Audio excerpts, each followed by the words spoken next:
Hygenic treatment.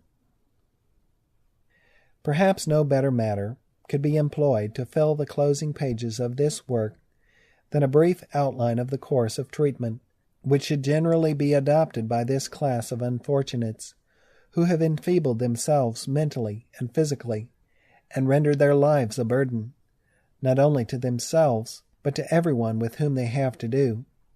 The remarks of Professor Fowler on this subject in the foregoing pages are valuable and important as dealing in general principles, and should be carefully read by all sufferers from the causes named, who hope to better their condition. But a more explicit statement of methods and particulars is demanded. With few exceptions, the class of patients for whom they are especially designed are unfortunately so weakened in mind that to vigorously lay hold upon their own cases, study their own symptoms, and make a specific application of principles to their own individual selves is out of the question. Thousands who read these pages will readily acknowledge the truthfulness of the picture, and admit that their own cases are faithfully pointed out, but will despairingly exclaim, "What shall we do?" The fearful prevalence of sexual disorders and their frequent complication with other diseases has been rendered painfully prominent to the physicians. The fearful prevalence of sexual disorders and their frequent complication with other diseases has been rendered painfully prominent to the physicians and managers of the Health Reform Institute at Battle Creek, and a large number of cases have been successfully treated here, while many more have been advised by letter and through the health reformer. The advice which follows is therefore the result of experience, observation, and careful study. As just intimated, and as expressed by Dr. Trall, this class of patients are fickle, vacillating, and unreliable. The greatest difficulty in their management consists in inducing them to adhere with any degree of tenacity to a prescribed course of treatment.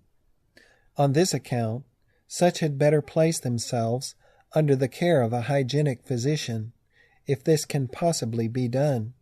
When this is impossible, the next best thing is to find a conscientious friend in whom to confide and with whom to advise, one who possesses strength of mind, integrity of purpose, and love of humanity, and who can tolerate the whims and caprices of such as are so far unbalanced as to be whimsical and capricious, and who is willing to be burdened with the task of advising one who may at times be unthankful for the best of advice.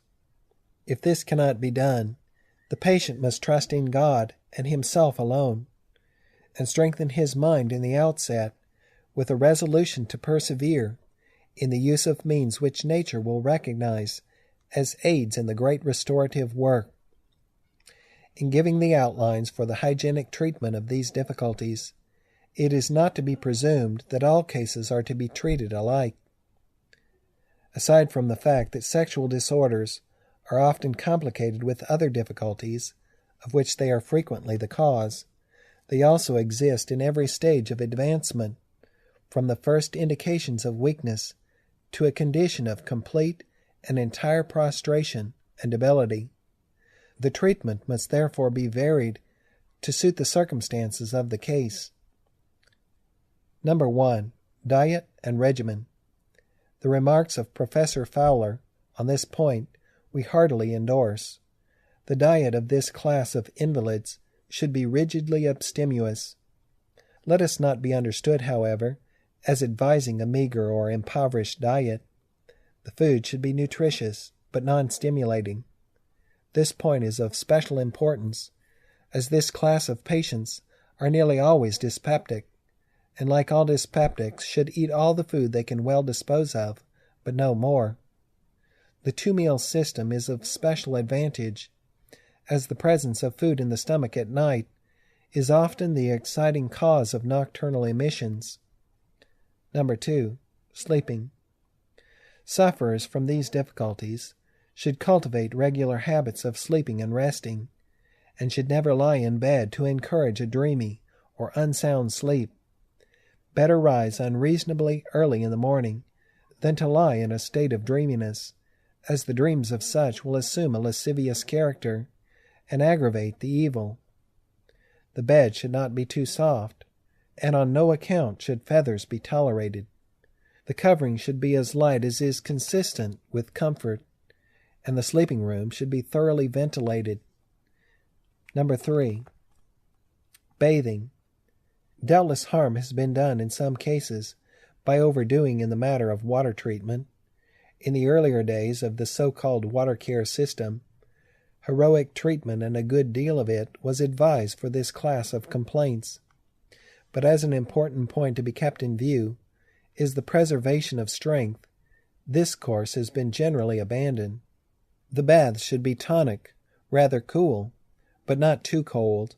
A sitz bath may be given from once to 4 times per week, of a few minutes' duration, at as low a temperature as can be tolerated without chilliness.